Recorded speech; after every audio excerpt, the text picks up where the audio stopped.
As a kid, I was never all that impressed with magicians. See, from a very young age, I was always able to figure out most of their tricks. I guess it was really hard to misdirect me. I just always knew that there was some way the magician was doing it. Even if I didn't know how, I knew that there was a bunny hidden inside that hat somewhere. That was until I experienced real magic. The thing is, with real magic, you can tell the difference. I believe some traditional magicians possess this ability, but very, very few of them. And there's one warning I need to bestow upon you if you do encounter it. There is always a cost, and it's usually very high. The only time I ever witnessed real magic was during a road trip to New Orleans with my girlfriend Sandra last year. We are sort of thrill seekers and often take little trips to all these outlandish places. I guess you could say it was our thing. It was fun, but sometimes we would go too far. We would amp each other up and end up doing something that was a little more than either of us could handle. As an example, we were once signed up to do the extreme haunt McCamey Manor before we were talked out of it by her brother. When we first arrived in New Orleans, we did all the normal tourist trap type stuff, Bourbon Street, graveyard tours, the works. I thought it was all a blast, but nothing seemed to completely satisfy Sandra. She wanted to experience something a bit more unique, more authentic. We tried to satiate that impulse by visiting various voodoo shops and asking around about different objects and legends that maybe tourists would not normally come to see. But those sorts of places are just so used to annoying college kids interested in drunken palm readings that they didn't take us seriously. They just said they didn't have anything like that and that we should look around the gift shop to see if we wanted to buy something.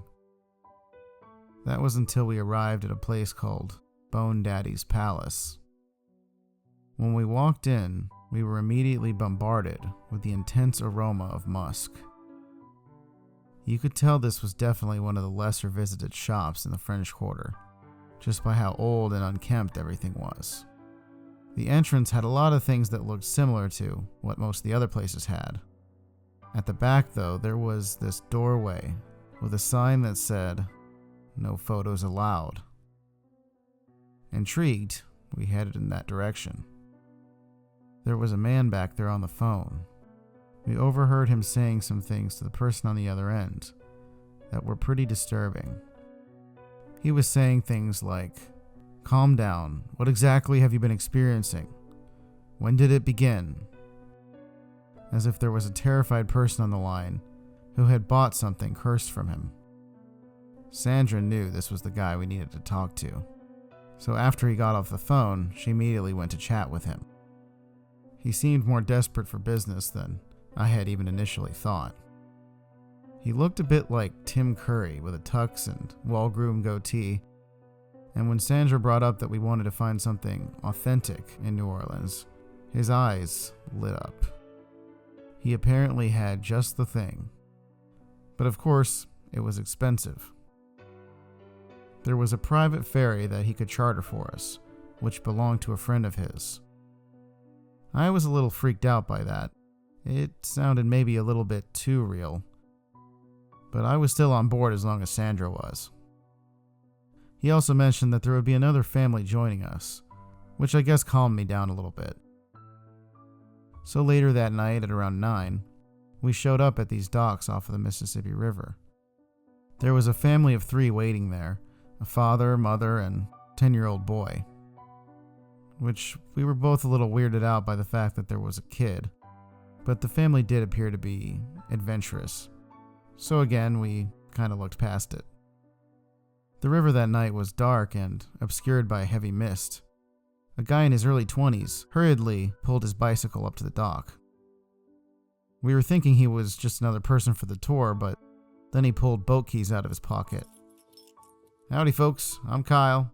I'll be taking you upriver today," he said as he strolled toward one of the pontoon boats called Swamp Thing. As the boat gently glided out into the night, we tried to ask the driver about the tour. He avoided the question by saying it would be more fun if we didn't know. So we accepted that and relaxed a little bit. I mean, he wasn't really threatening, and we had told people about the Tim Curry guy at the shop before we left.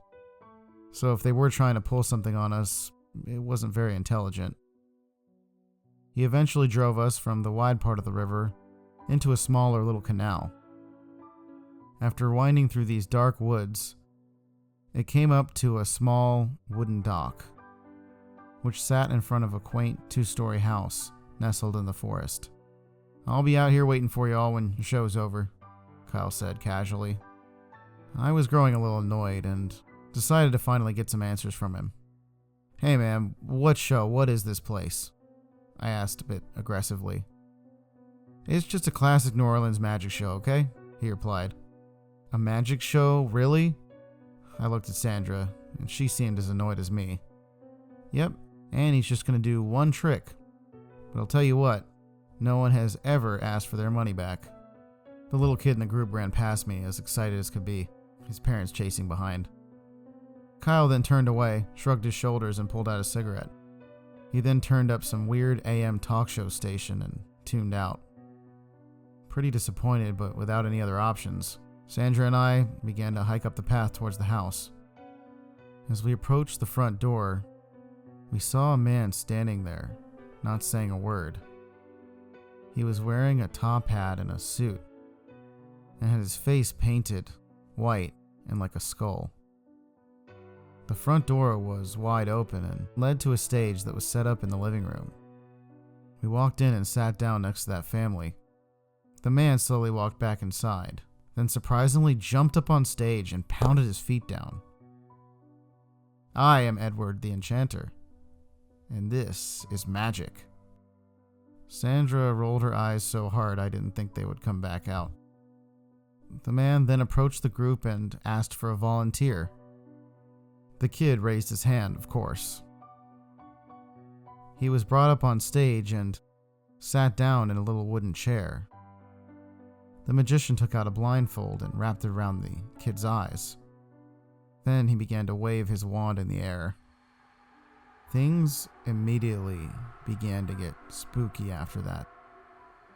I started hearing this low echoing from outside and whistling through the trees. It looked like the enchanter's eyes lit up, almost like there was some sort of force behind them. Then these little streams of cloudy smoke bellowed out from the end of his wand. He stared at the ground for a few minutes. We all sat uncomfortably in the bizarre silence as nothing really happened. Then he started to shake and scream in pain. His skin began to peel off, and from the inside of his body, a ghastly form began to emerge. It was like a shapeshifter, switching forms constantly.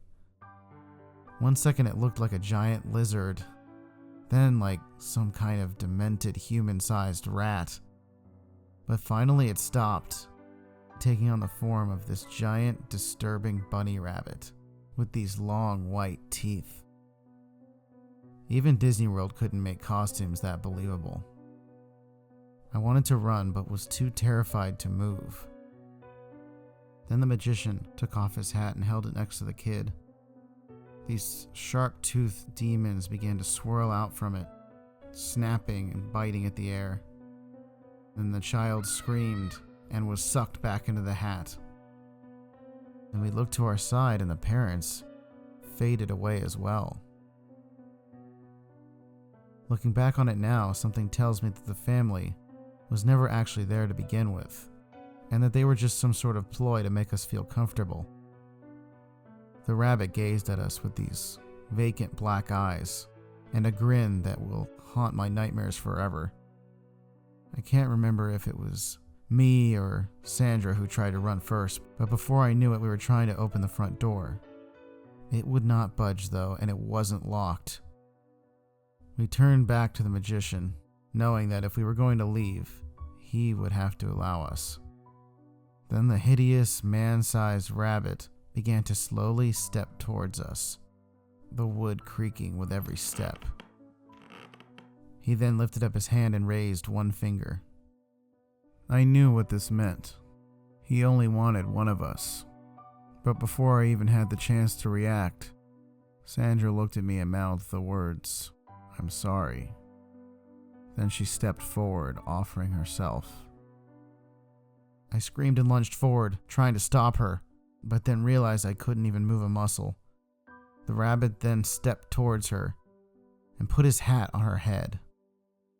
I began to cry as he disturbingly stretched the hat over her, trapping her inside. A few moments later, the hat shrunk back down to size and the magician put it back on his head.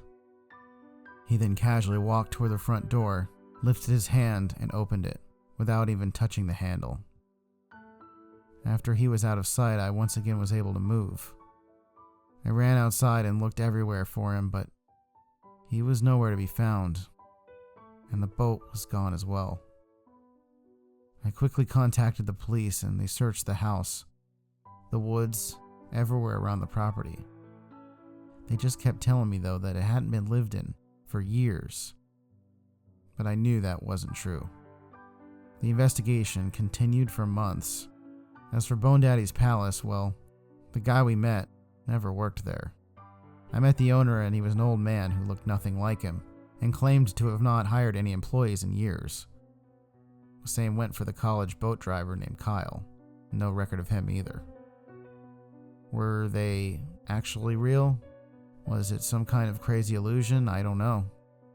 All I do know is that the police have pretty much given up looking for Sandra.